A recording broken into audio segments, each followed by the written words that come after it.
তার জন্য তোমাদেরকে মনে করো তুমি বড় কোনো বিজনেসম্যান। ঠিক আছে, তুমি চিন্তা করে না আসছি।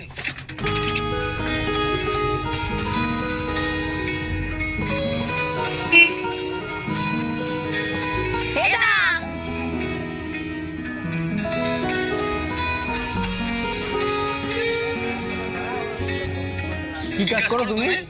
কাজ কাজ আমার বিশাল বড় কাজ। আমি সবসময় ব্যস্ত থাকি, আমার সময় নেই আসার, শুধু অনেক কাছে না আসে। ঠিক আছে, অসুবিধা নেই, ছেলে পছন্দ আমার।